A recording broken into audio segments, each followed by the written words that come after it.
Hey everybody.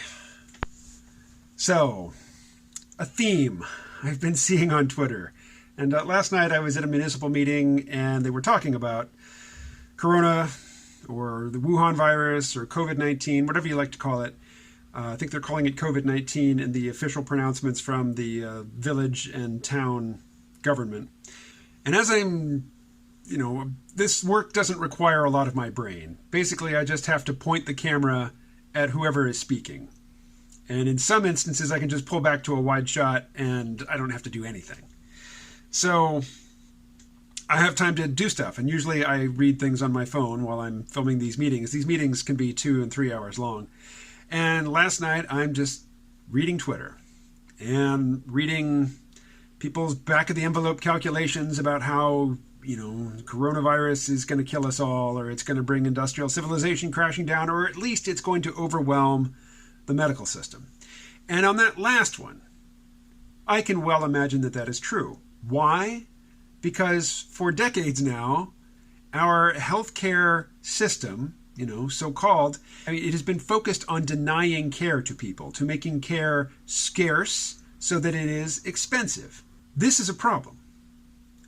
But an attitude that I see on Twitter a lot, and I'm not going to put up anybody in particular's tweet because I'm not looking to start a particular fight with a particular person. I mean, this is just an attitude that I have a problem with. But I see this attitude come up and get expressed often, and it is this. The U.S. is ill-equipped to deal with coronavirus or pandemics in general because we respect civil liberties. That China has the ability to tell people where they can go, what they can do, who they can associate with. And, if the government says you can't leave your home, well, you can't leave your home. And I see people on Twitter saying that this is a marvelous thing. This is great. And the fact that the U.S. government doesn't have this power, that it must respect civil liberties, that is a crucial weakness. That's not a weakness. That's the good part about living here. Is freedom. I mean, I don't wave the flag and treat it as an object of reverence and worship. And freedom is not my worship word, but it is something that I would, resist giving up. And I do not see that, if a healthcare system designed to extract wealth from people and to deny them care and, respect for civil liberties are both on the table and both present a problem when it comes to responding to a pandemic, there's no question in my mind which of those has to go. And it's not civil liberties. Civil liberties is what we should be fighting to keep. It is the for-profit, predatory, extractive healthcare system that is the problem and which should be changed. Particularly for people late in life who all they have is Medicare. There's a lot that Medicare doesn't pay for. And if you don't have a full-blown, cover everything Medicare supplement, which is expensive, then, you can be hospitalized for something and, maybe Medicare is paying for 80% of your expenses, but 20% of what the total bill will still wreck you. It will still eat up everything that you had planned to leave to your kids. And so a lot of what our super predatory extractive healthcare system does is interrupt the transfer of wealth between generations. Now, you might think that, intergenerational wealth transfer is a problem because it maintains inequality. And if so, that is a respectable opinion. But I think if you hold that opinion, you would much rather see that intergenerational wealth transfer interrupted by taxes. You'd rather see it go into the government's tax coffers than see it go into the coffers of private insurance companies. It should be transferred to the public realm, not to the corporate balance sheet. And I don't want to get super wonky about this, and I can because I used to work in the insurance industry and I specialized in senior care. But eventually, pretty much, not everybody, but a sizable portion of the population is going to need long-term care at some point. And as it stands right now, if you wait until you're old to buy a long-term care policy, it is inordinately expensive. Most people cannot afford it.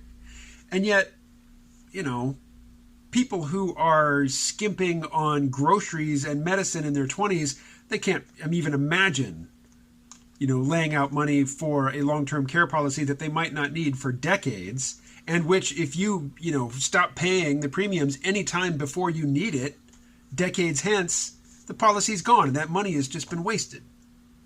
It's like a life insurance policy. Yeah, life insurance is cheap for somebody who's 23, but what are the chances that they're going to maintain those premiums for decades? Eventually, things get tight, and when you start cutting non-essential stuff, life insurance premiums, and particularly long-term care insurance premiums, those are some of the first things to go. So if you don't have a long-term care policy, but you need long-term care, what you have to do is spend down all your assets until you qualify for Medicaid, which means, there is the interruption of the intergenerational wealth transfer. But it's not going to affect the 1% or the 0.1%. It's going to affect, the 20%. What remains of the middle class? That cluster, that ever-shrinking cluster of people who are on the right side of the growing divide between the haves and the have-nots. It just increases the number of have-nots. It just accelerates the spread of that divide. So our healthcare system is a problem. This coronavirus is demonstrating the shortcomings of this system. It should be an issue in this electoral cycle, and yet somehow, with this pandemic going on, mainstream, older Democrat voters have decided that they're going to go with the guy who says, fuck no to Medicare for all.